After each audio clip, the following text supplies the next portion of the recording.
అందరికీ నమస్కారం. రాష్ట్రంలో ఘోర ప్రమాదం. సీఐడీ డీఎస్పీ కనుమూత. ఈ విషయాలను తెలుసుకోవాలంటే గనక వీడియో మీరు కంప్లీట్‌గా చూడండి.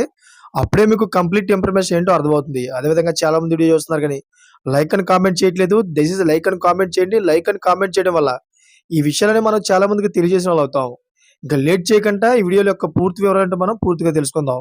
ఫ్రెండ్స్, ఆలయం ముందు గుర్తు తెలియని మృతదేహంగా స్వాధీనం చేసుకున్న శవం సీఐడీ డీఎస్పీదిగా తేలడంతో కలకలం రేగింది. తూర్పుగోదావరి జిల్లా రాజమహేంద్రవరంలో గురువారం గుడి ముందు గుర్తు తెలియని వ్యక్తి మృతదేహం ఉందని పోలీసులకు సమాచారం అందింది. దీంతో పోలీసులు అక్కడికి చేరుకొని ఆరా తీయడంతో అది కనిపించకుండా పోయిన సీఐడీ డీఎస్పీదిగా తేలింది.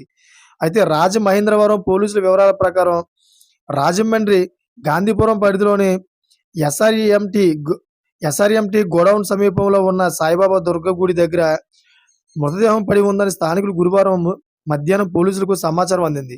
అయితే స్థానిక పోలీసులు వెంటనే అక్కడికి చేరుకొని మృతదేహాన్ని ప్రభుత్వ ఆసుపత్రికి తరలించారు.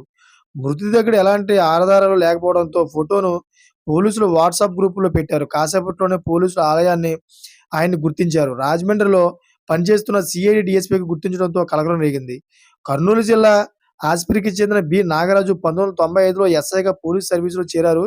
2 నెలల క్రితం డీఎస్పీగా పదోన్నతి లభించింది. గత ఏడాది క్రితం బదిలీపై రాజమహేంద్రవరంలోని ప్రాంతీయ సీఐడీ కార్యాలయంలో పోస్టింగ్ ఇచ్చారు. అయితే స్థానికంగా లాడ్జీలో ఉంటూ సీఐడీ కార్యాలయంలో విధులకు హాజరయ్యేవారు.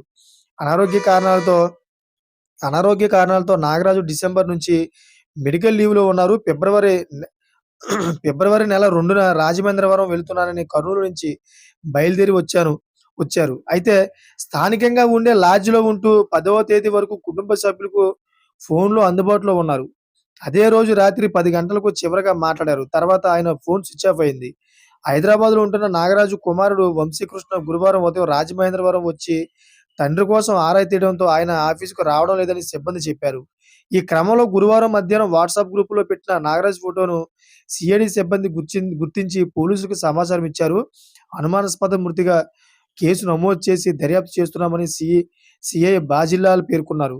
కుటుంబ సభ్యుల నుంచి సమాచారం సేకరిస్తున్నారు. సీఐడీ డీఎస్పీ అనూహ్యంగా ప్రాణాలు కోల్పోవడంతో సిబ్బంది విచారం వ్యక్తం చేశారు. Thanks for watching friends.